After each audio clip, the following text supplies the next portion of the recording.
Chapter 23. Punctuation marks and capital letters. When a language is spoken, some pauses are used to clear its meaning.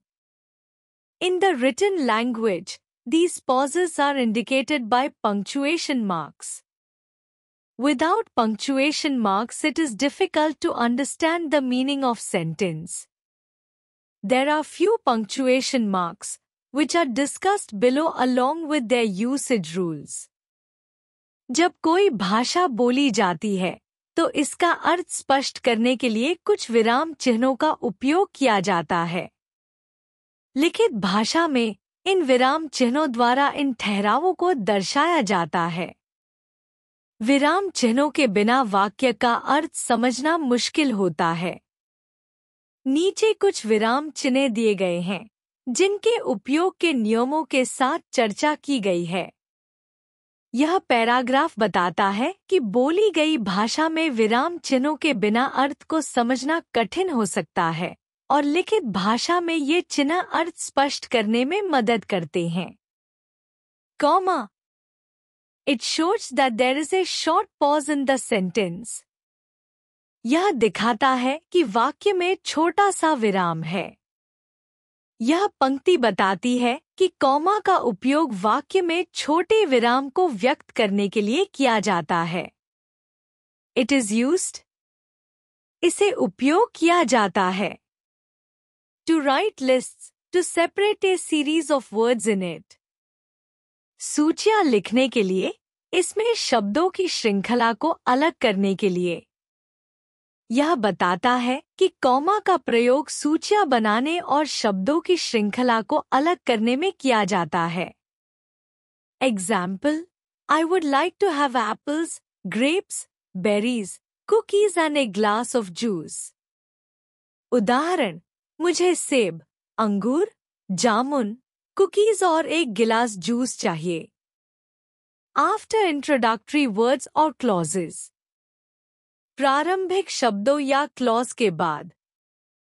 यह पंक्ति बताती है कि comma का उपयोग प्रारंभिक शब्दों या क्लॉज को वाक्य के बाकी हिस्से से अलग करने के लिए किया जाता है। Example: Slowly, he passed the sleeping baby. उदाहरण: धीरे धीरे उसने सोते हुए बच्चे को पार किया। To separate multiple adjectives describing the same noun. एक ही संज्ञा का वर्णन करने वाले कई विशेषणों को अलग करने के लिए।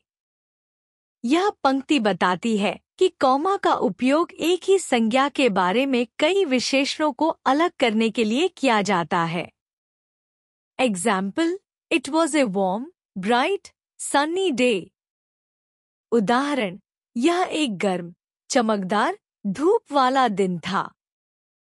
To set off a direct quotation from the rest of the sentence. प्रत्यक्ष उद्धरण को वाक्य के बाकी हिस्से से अलग करने के लिए। यह पंक्ति बताती है कि जब हम किसी के शब्दों को उद्धृत करते हैं, तो उस उद्धरण को बाकी वाक्य से अलग करने के लिए कॉमा का उपयोग करते हैं। Example: My sister said, "Come home soon." उदाहरण: मेरी बहन ने कहा, जल्द घर आ जाना। After abbreviation and initials. संक्षेपों और प्रारंभिकों के बाद। यह पंक्ति बताती है कि कॉमा का प्रयोग संक्षेपों और प्रारंभिकों के बाद किया जाता है। Example: M.A, M.L.A को मिस्टर C.L. गुप्ता। उदाहरण: M.A, M.L.A को श्री C.L. गुप्ता। इस तरह से कॉमा के उपयोग को सही तरीके से समझा जा सकता है। Full stop. It shows a longest pause when a thought ends. यह तब दर्शाता है जब किसी विचार का अंत होता है।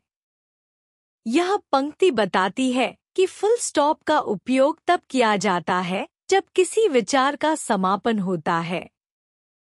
It usually comes at the end of a sentence. यह सामान्यतः वाक्य के अंत में आता है। यह वाक्य बताता है कि फुल स्टॉप का प्रयोग वाक्य के अंत में किया जाता है। Examples: I go to school by van. मैं स्कूल वैन से जाता हूँ। यह वाक्य बताता है कि व्यक्ति वैन से स्कूल जाता है और इसे पूर्ण रूप से समाप्त करने के लिए फुल स्टॉप का उपयोग किया गया है। We are going to visit zoo next week. हम अगले सप्ताह चिड़ियाघर जाने वाले हैं। यह वाक्य एक आगामी योजना को व्यक्त करता है और अंत में फुल स्टॉप लगाया गया है। Question mark. It is used at the end of the direct question. यह प्रत्यक्ष प्रश्न के अंत में उपयोग किया जाता है। यह वाक्य बताता है कि प्रश्न चिन्ह का प्रयोग तब किया जाता है जब वाक्य एक प्रश्न हो। Examples: What are you doing here? तुम यहाँ क्या कर रहे हो? यह एक सवाल है जो व्यक्ति से पूछा जा रहा है, इसलिए प्रश्न चिन्ह का उपयोग किया गया है। Have you completed your homework? क्या तुमने अपना होमवर्क पूरा कर लिया है? यह एक सवाल है और इसके अंत में प्रश्न चिन्ह दिया गया है। Exclamation mark. It shows a sudden emotion or feeling expressed by a person. यह एक व्यक्ति द्वारा व्यक्त की गई अचानक भावना या अभिव्यक्ति को दर्शाता है। यह विराम चिन्ह मजबूत भावनाओं, अभिव्यक्तियों या अचानक प्रतिक्रियाओं को व्यक्त करने के लिए प्रयोग किया जाता है। इसे वाक्य के अंत में रखा जाता है ताकि उत्तेजना, हैरानी या मजबूत प्रतिक्रिया को उजागर किया जा सके। It is used after the sentences expressing a sudden emotion or wish. अचानक भावना या इच्छा व्यक्त करने वाले वाक्यों के बाद। Examples: What a pretty dress. क्या सुंदर ड्रेस है। What a beautiful house. क्या सुंदर घर है। यह वाक्य आश्चर्य या प्रशंसा व्यक्त कर रहे हैं, इसलिए इनके अंत में विस्मयादिबोधक चिन्ह का उपयोग किया गया है। Used after interjections. उद्घोषणाओं के बाद। Examples: Alas, my pet cat is no more. अफसोस, मेरी पालतू बिल्ली अब नहीं रही। Hurrah, we won. हुर्रा, हम जीत गए। यहाँ अफसोस और हुर्रा जैसे उद्घोषणाओं का उपयोग अचानक भावनाओं को व्यक्त करने के लिए किया गया है और इन भावनाओं को स्पष्ट रूप से व्यक्त करने के लिए अंत में विस्मयादिबोधक चिन्ह लगाया गया है। Semicolon. It is used to show a greater pause than the comma between two completely separate sentences which are closely related. यह दो पूरी तरह से अलग वाक्यों के बीच एक बड़ा विराम दर्शाने के लिए प्रयोग किया जाता है जो आपस में घनिष्ठ रूप से संबंधित होते हैं। सेमीकोलन दो स्वतंत्र वाक्यांशों को जोड़ता है जो संबंधित होते हैं लेकिन अलग-अलग वाक्यों के रूप में खड़े हो सकते हैं। यह अल्पविराम से लंबा और पूर्ण विराम से छोटा विराम उत्पन्न करता है। Examples: The cafe was crowded, however, the waitress took our order immediately. Cafe में भीड़ थी, हालांकि वेट्रेस ने हमारा ऑर्डर तुरंत लिया। I went to see the play. My cousin was a lead actor. मैं नाटक देखने गया, मेरे चचेरे भाई ने नायक की भूमिका निभाई। दोनों उदाहरणों में सेमीकोलन दो संबंधित लेकिन स्वतंत्र वाक्यांशों को जोड़ता है। Colon. It is used to show a greater pause than the semicolon. यह सेमीकोलन से लंबा विराम दिखाने के लिए प्रयोग किया जाता है। कोलन का उपयोग सूची, व्याख्याओं, उद्धरणों या दो संबंधित वाक्यों को जोड़ने के लिए किया जाता है। यह सेमीकोलन से अधिक महत्वपूर्ण विराम का संकेत देता है और पाठक को आगे आने वाले विवरण के लिए तैयार करता है। टू इंट्रोड्यूस ए लिस्ट, सूची प्रस्तुत करने के लिए। Examples, on our trip we would require a torch, rope and first aid box. हमारी यात्रा पर हमें आवश्यकता होगी एक टॉर्च, रस्सी और प्राथमिक चिकित्सा बॉक्स। कोलन यात्रा के लिए आवश्यक चीजों को प्रस्तुत करता है। To join two complete sentences, दो पूर्ण वाक्य जोड़ने के लिए। Examples, Sunita ate brownies constantly, she gained 5 kilograms। Sunita ने लगातार ब्राउनी खाई, वह 5 किलोग्राम बढ़ गई। कोलन सुनीता के वजन बढ़ने का कारण जोड़ता है, जो कि ब्राउनी खाने के बाद हुआ। टू इंट्रोड्यूस ए क्वोटेशन, उद्धरण प्रस्तुत करने के लिए। Examples, my father says hard work is the key to success. मेरे पिता कहते हैं मेहनत ही सफलता की कुंजी है। कोलन पिता के सीधे उद्धरण को प्रस्तुत करता है। Inverted commas, it is used to mark a speaker's speech और a quote by a famous personality. यह एक व्यक्ति की बात या प्रसिद्ध व्यक्ति के उद्धरण को चिह्नित करने के लिए प्रयोग किया जाता है। इन्वर्टेड कोमा, जिन्हें उद्धरण चिन्ह भी कहा जाता है, का उपयोग किसी के सटीक शब्दों या उद्धरण को घेरने के लिए किया जाता है। Examples, I will go to Delhi before I reach Manali on a bike, Rahul said। मैं दिल्ली जाऊंगा जब तक मैं मनाली बाइक से नहीं पहुंचता, राहुल ने कहा। उद्धरण चिन्ह राहुल के सटीक शब्दों को दर्शाते हैं। You too, Brutus, exclaimed Caesar in disbelief। तुम भी, ब्रूटस, सीजर ने विश्वास न करते हुए कहा। यहाँ उद्धरण चिन्ह सीजर के सीधे संवाद को दिखाते हैं। Apostrophe, it indicates possession and contracted form। यह अधिकार और संकुचित रूप को दर्शाता है। अपोस्ट्रोफ का उपयोग अधिकार, मालिकाना हक दिखाने या शब्दों को छोटा करने के लिए किया जाता है।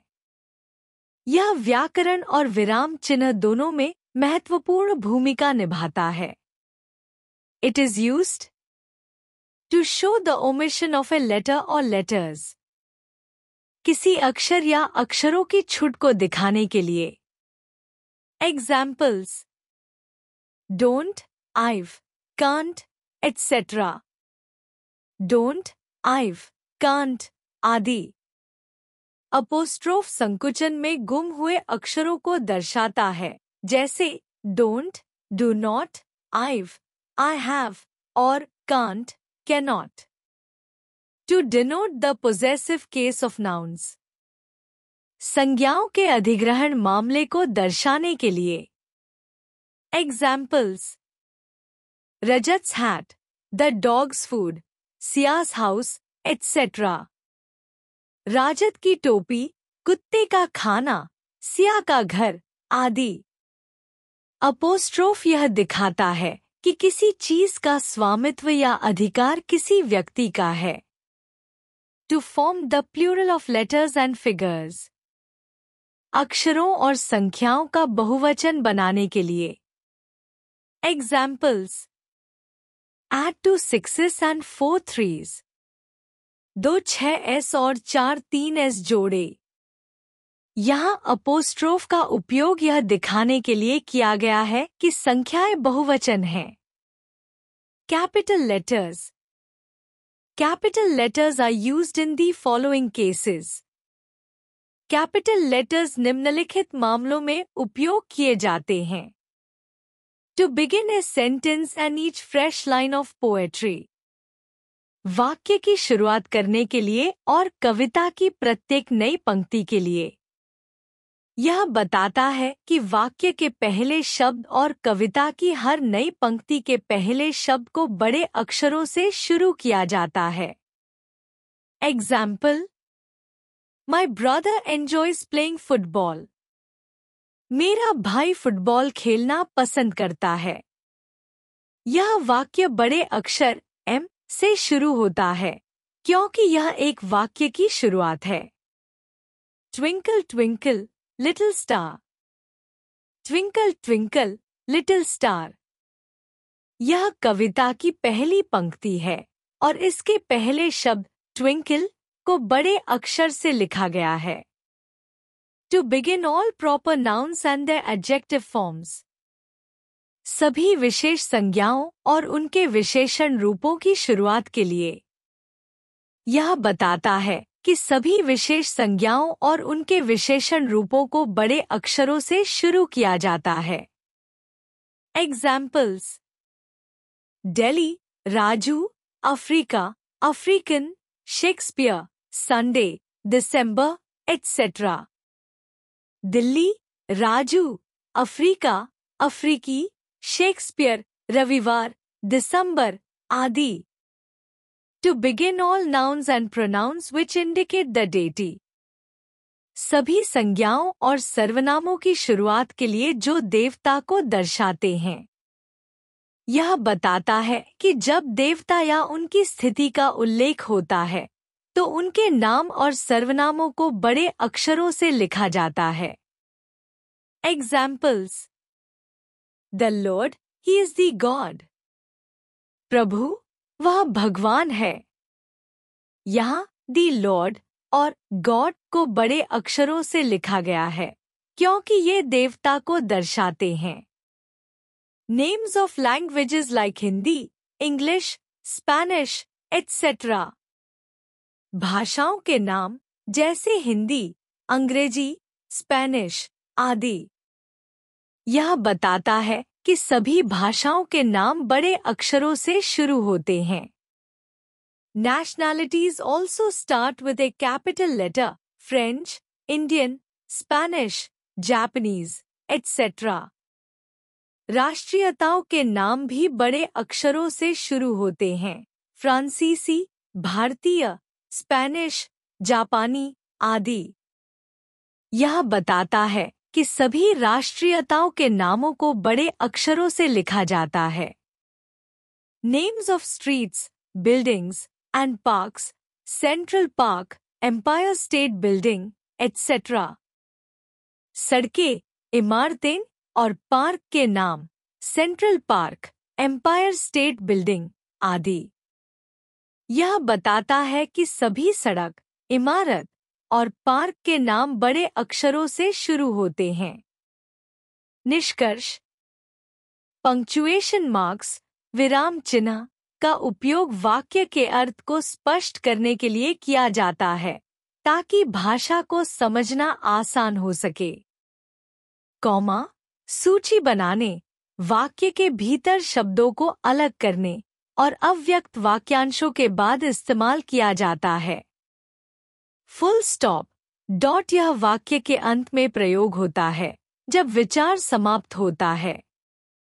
क्वेश्चन मार्क, यह सीधे सवाल पूछने के अंत में आता है।